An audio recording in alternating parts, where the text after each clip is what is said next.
नमस्ते। मैं हेमंत स्वामी प्रस्तुत कर रहा हूँ निबंध लेखन। तो निबंध का प्रकरण है मेरी प्रिय पुस्तक रामचरितमानस। तो बहुत बार ये निबंध पूछा जाता है कि अपनी प्रिय पुस्तक पर निबंध लिखें। तो रामचरितमानस पर निबंध प्रस्तुत किया जा रहा है। चूँकि रामचरितमानस एक प्रेरणादायी ग्रंथ है और इसके साथ साथ ये पूज्य ग्रंथ भी है, तो प्रिय पुस्तक के रूप में रामचरितमानस पर निबंध लिखते हैं। तो निबंध लेखन में मैंने बताया था कि सर्वप्रथम संकेत बिंदु या रूपरेखा तैयार की जाती है। तो हमने इसकी रूपरेखा या संकेत बिंदु तैयार कर लिए हैं।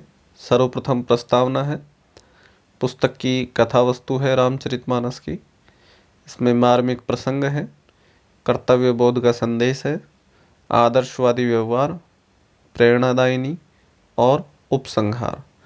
तो ये संकेत बिंदु तैयार कर लिए हैं। इन्हीं के अनुसार हम निबंध की चर्चा करेंगे। देखते हैं। तो सर्वप्रथम प्रस्तावना।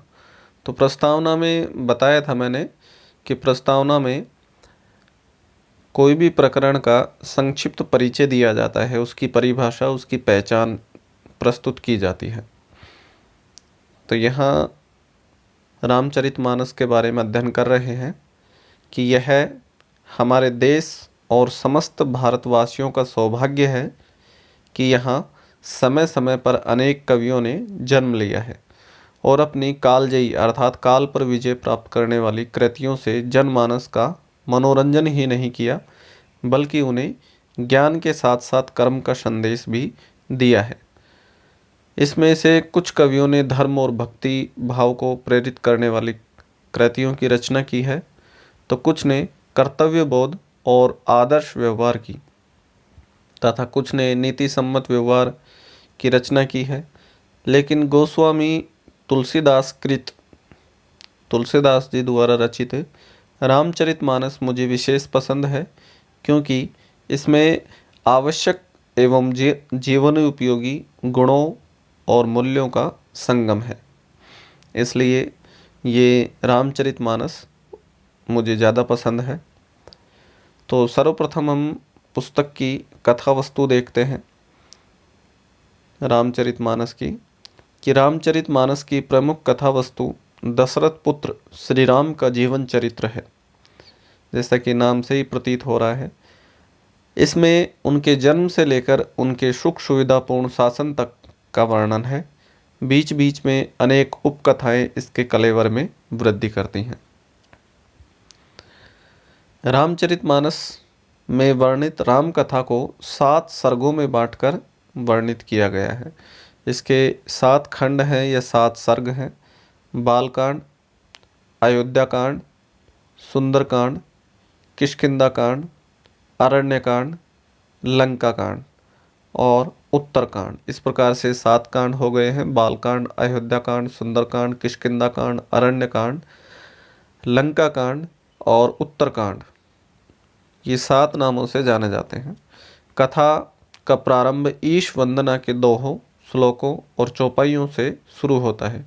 वैसे रामचरितमानस में दोहा, सोरठा और चौपाई छंद प्रयुक्त हुआ है।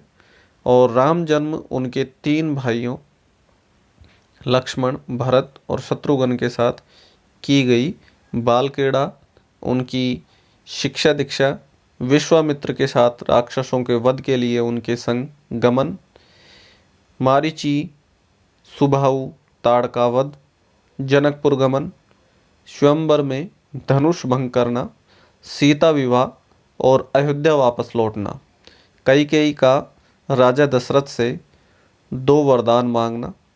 जो रानी कैकेयी ने राजा दशरथ से 2 वरदान मांगे थे कि एक तो मेरे पुत्र भरत को राज सिंहासन प्राप्त हो और दूसरा है कि श्री राम को वनवास हो। इस प्रकार से कैकेयी का राजा दशरथ से 2 वरदान मांगना, राम का सीता और लक्ष्मण के साथ वनगमन करना, सीता हरण, हनुमान सुग्रीव से मित्रता, बालीवध, समुद्र पर पुल बांधकर सेना सहित लंका गमन करना, रावण से युद्ध करना, रावण को मारकर विभीषण को लंका का राजा बनाना, अयोध्या प्रत्यागमन, अयोध्या के वापस आना, कुशलतापूर्वक राज्य करना, सीता को वनवास देना, लव कुश के द्वारा अश्वमेघ के घोड़े को रोकने आदि का वर्णन इसमें किया गया है। तो प्रारंभ से लेकर अंत तक का संक्षिप्त मैंने बता दिया है कि इसमें क्या क्या वर्णन किया गया है। वैसे तो संपूर्ण रामचरितमानस की चर्चा की जाए तो शायद एक दो दिन में तो पूरी भी नहीं हो पाएगी ये, और कंटिन्यू अगर वाचन करें तो शायद एक दिन में पूरी हो जाएगी। अवधी भाषा में रचित है ये, इसलिए मैंने उसका संक्षिप्त परिचय बता दिया, विषय वस्तु कथा वस्तु क्या होती है। अब इसमें देखते हैं कि मार्मिक प्रसंग क्या है। अगला बिंदु है हमारा मार्मिक प्रसंग, कि रामचरितमानस में अनेक प्रसंग ऐसे हैं जिनका मार्मिक वर्णन मन को छू जाता है, स्पर्श कर जाता है, प्रभावित करता है।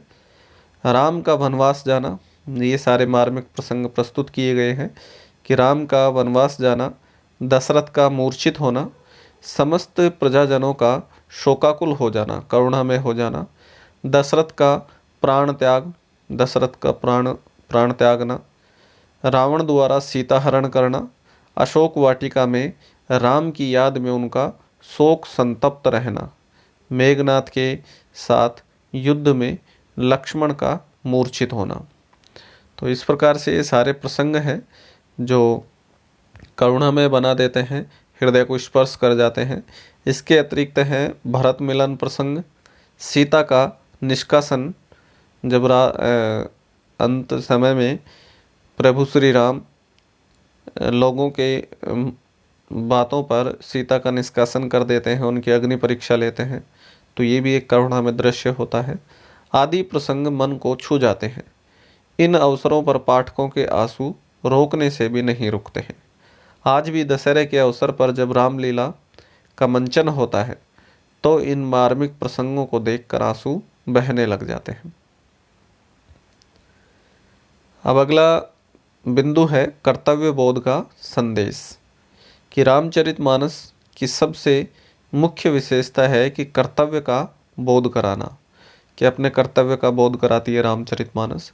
इस महाकाव्य में राजा को प्रजा के साथ, प्रजा को राजा के साथ, मित्र को मित्र के साथ, पिता को पुत्र के साथ कर्तव्यों का वर्णन एवं उन्हें अपनाने की सीख दी गई है।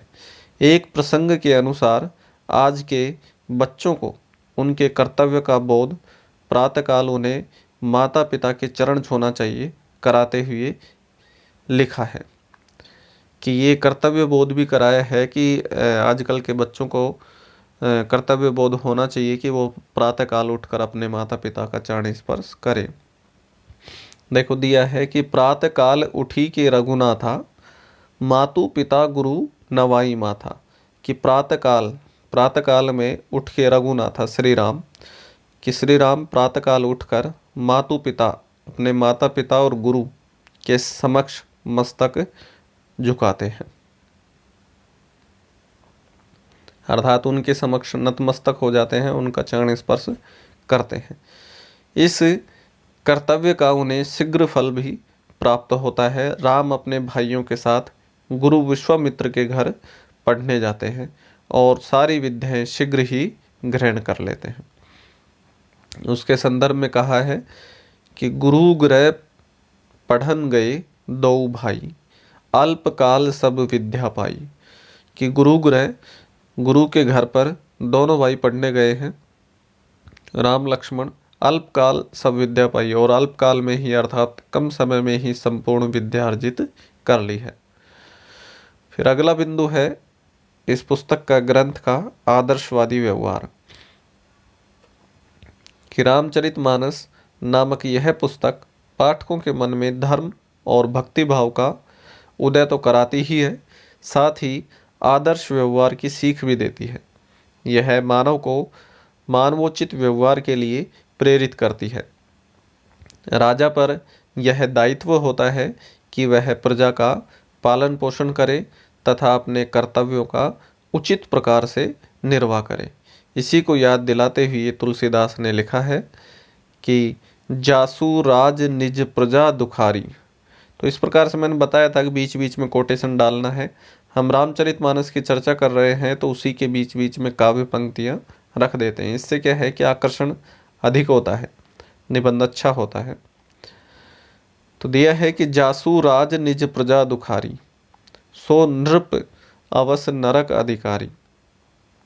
कि जासु जिस राज्य के अपनी प्रजा दुखी हो, कि जिस राज्य में अपनी प्रजा दुखी हो, सो नृप कि वह राजा, अवस नरस नरक अधिकारी कि वह राजा निश्चित रूप से ही नरक का अधिकारी है, जिसके राज्य में प्रजा दुखी होती है।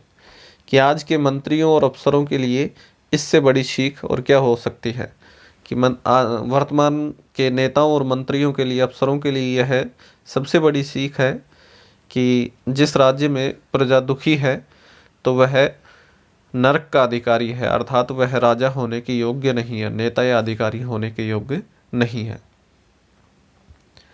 इसका अगला बिंदु है प्रेरणादायिनी, कि इससे कदम कदम पर हर एक वाक्य में हमें प्रेरणा प्राप्त होती है। कि रामचरितमानस नामक यह पुस्तक हमें कर्म का संदेश देती है। राम ईश्वर के अवतार थे, अंतर्यामी थे, त्रिकालदर्शी थे, तीनों कालों को जानने वाले थे। फिर भी उन्होंने आम इंसान की तरह, एक आम व्यक्ति की तरह ही कार्य कर अपने हाथों से, इंसान की तरह ही तरह तरह के हर कार्य करके और अपने हाथों से करके एक कर्म की ओर प्रेरणा दी है। तो दूसरी असत्य, अन्याय और अत्याचार सहन न करके उनसे मुकाबला करने की प्रेरणा दी है। कि भगवान श्री राम स्वयं भगवान के अवतार थे, अंतर्यामी थे, अर्थात दूसरों के हृदय के बातें जानने वाले थे, तीनों कालों के को जानने वाले थे, त्रिकालदर्शी थे। फिर भी वो आम इंसान की तरह ही अपने हाथ से कार्य करे, कर्म की प्रेरणा दी तथा असत्य, अन्याय और अत्याचार को सहन न करके और उससे संघर्ष करने की, मुकाबला करने की प्रेरणा दी है। इस महाकाव्य की एक एक पंक्ति जीवन के सभी पक्षों को प्रेरित करती है। अब अंत में देखते हैं उपसंहार। तो उपसंहार का शाब्दिक अर्थ ही होता है अंत।